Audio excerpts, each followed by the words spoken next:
हमने पिछले ही पाठ में पढ़ा कि वर्ण विचार क्या होते हैं, मतलब वर्ण विचार क्या होते हैं। हम आगे पढ़ेंगे शब्द विचार क्या होते हैं और शब्दों के भेद कौन कौन से होते हैं।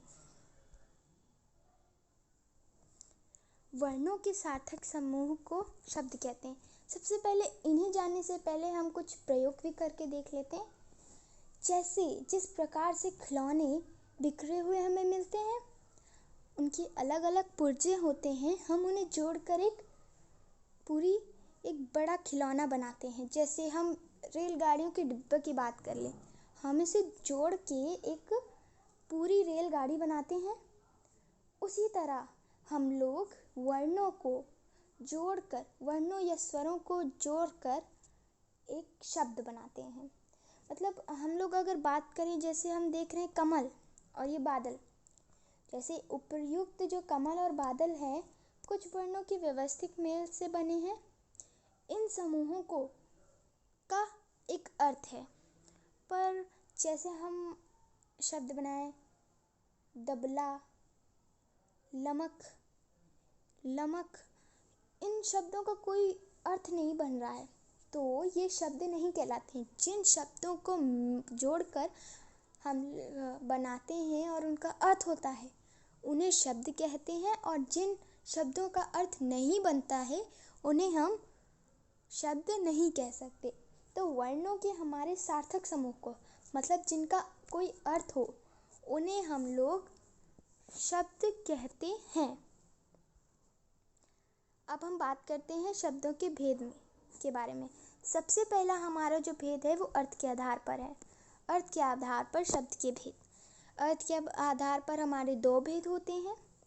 तो सबसे पहले हम लोग समझ लेते हैं कि ये अर्थ के आधार पर भेद क्या है। तो सार्थक वर्ण समूह को ही शब्द कहा जाता है। फिर भी कुछ लोग अर्थ के आधार पर दो मुख्य भेद मानते हैं। जैसे जिन शब्दों का अर्थ निकलता है और जिन शब्दों का नहीं, उन्हें हम सार्थक और निरर्थक शब्द के रूप से जानते हैं। हम जानते हैं कि जो शब्दों का अर्थ नहीं होता तो उन्हें भी हमें एक भेद में रखना होगा, इसीलिए सार्थक और निरर्थक शब्द आते हैं। तो सार्थक वो शब्द हैं जिनका कोई अर्थ होता है, और जैसे पानी, पुस्तक आदि, और इनके चार भेद अलग से भी होते हैं। जैसे एक अर्थी शब्द अर्थ वाले एक अर्थी शब्द होते हैं। जैसे मीन्स इसके केवल एक ही अर्थ होता है, जैसे मेज, गाय आदि। और अनेकार्थी शब्द जिन शब्दों के एक से अधिक अर्थ होते हैं वे अनेकार्थी शब्द कहलाते हैं।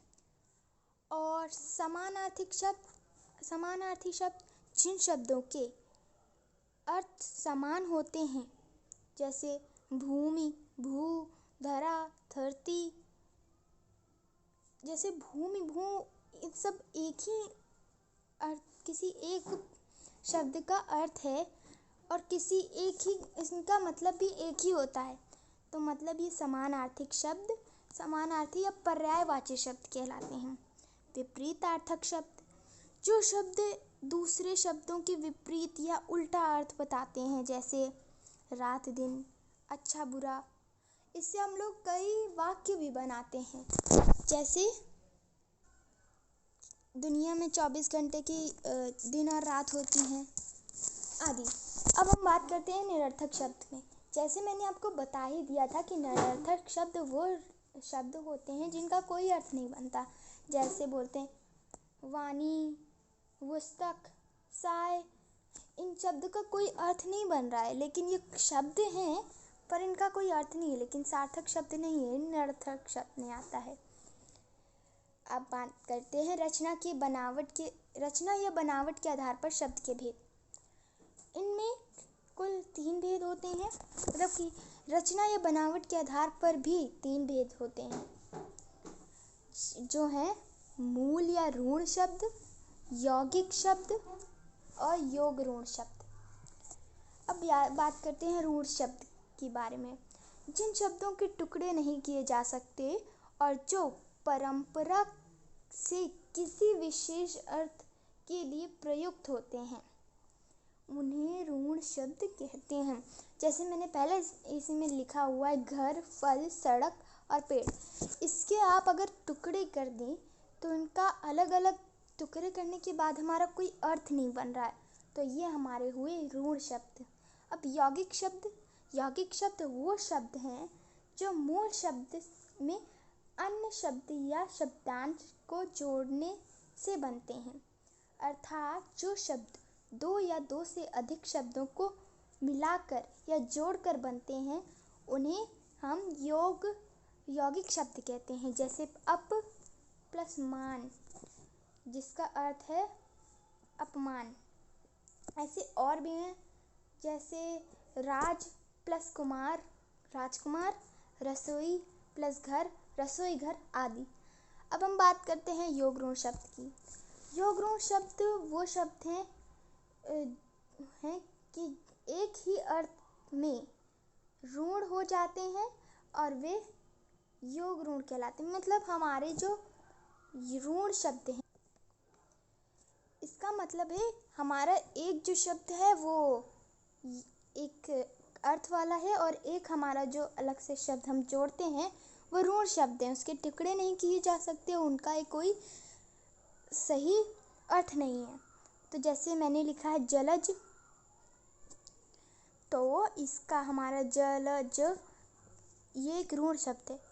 नीलकंठ, कंठ को अगर हम लोग अलग करेंगे तो हमारा कोई ऋण शब्द बन जाएगा, इसका कोई अर्थ नहीं है। गिरिधर, धर का हमारा गिरि का और धर का कोई निश्चित हमारे पास अर्थ नहीं है। मतलब हमारे उत्पन्न होने वाले वस्तुओं में से अब मुख्यतः कमल के अर्थ में ऋण हो गया है, जैसे चारपाई, नीलकंठ। और क्योंकि अब हम इन्हें अलग करेंगे तो इनका कोई इसे हम लोग तोड़ नहीं सकते हैं और इनका कोई और अलग मतलब भी नहीं बनता, इसीलिए हम इन्हें योग ऋण शब्द कहते हैं। अब हम बात करते हैं शोध के आधार पर शब्दों के भेद। शोध के आधार पर शब्दों के 4 भेद होते हैं, तत्सम, तद्भव, देशज, विदेशी। जो तत्सम शब्द होते हैं वो शब्द होते हैं जो संस्कृत भाषा में से हिंदी भाषा में बने के बिना किसी बदलाव के अपने मूल रूप में आए हैं। मतलब कि जो संस्कृत भाषा से अपने मूल रूप में वो आए हैं उन्हें तत्सम शब्द कहते हैं। और तद्भव, जो शब्द संस्कृत भाषा से थोड़ी बदलाव के साथ हिंदी भाषा में आए हैं वे तद्भव शब्द कहलाते हैं। हम लोग तत्सम तद्भव के बारे मतलब देशज और विदेशी के बारे में हम थोड़ी देर बात करेंगे। अभी हम उनके कुछ उदाहरण देख लेते हैं। तत्सम शब्द, जैसे हमारे पास ये कुछ तत्सम शब्द हैं और ये कुछ तद्भव। ये तत्सम शब्द से हमारे तद्भव जो बने हैं उनके बारे में जान लेते हैं। जैसे कार्य से काम, अग्नि से आग, सप्त से 7, हस्त से हाथ, चंद्र चंद्रमा, ग्राम से गांव, दुग्ध से दूध, आम्र से आम, धूम से धुआं, दश से दश, उष्ट से ऊंट। तो अब हम बात करते हैं ये देशज शब्द कौन से हैं। देशज शब्द वो शब्द होते हैं जो विभिन्न प्रदेशों से प्रचलित आम बोलचाल की भाषा से हिंदी में आ गई है।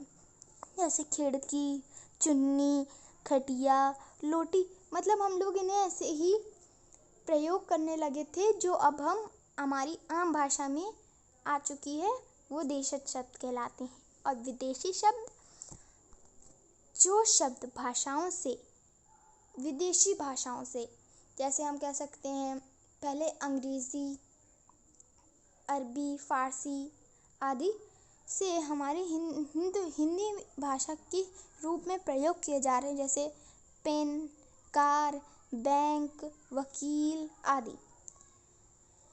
ये सब हमारे विदेशी शब्द होते हैं, विदेशज शब्द। अब हम बात करते हैं व्याकरणिक प्रयोग से अर्थ के आधार। तो व्याकरणिक रूप से अर्थ के आधार कितने होते हैं? वैसे तो 2 होते हैं, पर इन विकारी शब्द और अविकारी शब्द में भी 4-4 अर्थ या उनके भेद आ जाते हैं। जिन शब्दों में लिंग, वचन, कारक आदि के कारण विकार या परिवर्तन आ जाते हैं उन्हें हम विकारी शब्द कहते हैं। जिन लिंग, वचन में, कारक में परिवर्तन लाता है उन्हें हम लोग शब्द मीन्स विकारी शब्द कहते हैं। जैसे संज्ञा में मतलब कि हमारे इसके मुख्य उसमें आते हैं सर्वनाम में, विशेषण में, क्रिया में। अब विकारी शब्द के बारे में पढ़ते हैं। मतलब हमारा विकारी शब्द 4 प्रकार का होता है और अविकारी शब्द भी 4 प्रकार के होते हैं। तो क्रिया विशेषण मतलब क्रिया विशेषण, संबंध बोधक, समुच्चय और विस्मयादि बोधक। अब अविकारी शब्द जो हैं हमारे, जिन शब्दों से लिंग, वचन, कारक आदि का कोई परिवर्तन नहीं होता या कोई विकार नहीं होता, उन्हें हम अविकारी शब्द कहते हैं। तो इन शब्दों विकारी शब्दों का परिवर्तन होता है और अविकारी शब्दों का परिवर्तन नहीं होता है। अब हमने अभी तक कितना सीखा, हम फिर से उसे एक बार दोहरा लेते हैं। वर्णों का सार्थक समूह शब्द कहलाता है। अर्थ के आधार पर शब्दों के 2 भेद होते हैं, सार्थक और निरर्थक। रचना के आधार पर शब्द के 3 भेद होते हैं, यौगिक, यौगिक, ऋण और ऋण। शोध के आधार पर शब्द के 4 भेद होते हैं, तत्सम, तद्भव, देशज एंड विदेशी। व्याकरणिक प्रयोग के आधार पर शब्दों के मुख्य 2 भेद होते हैं, विकारी और अविकारी। विकारी शब्द के 4 भेद होते हैं, संज्ञा, सर्वनाम, विशेषण, क्रिया। अविकारी शब्द के 4 भेद होते हैं, क्रिया विशेषण, संबंध बोधक और समुच्चय बोधक और विस्मयादि बोधक। तो आशा करती हूँ आपको सब समझ में आया होगा। अगर आपको कुछ भी समझ नहीं आ रहा तो आप कमेंट करके नीचे हमें बताइए, हम आपको इसका उत्तर ज़रूर बताएंगे। धन्यवाद।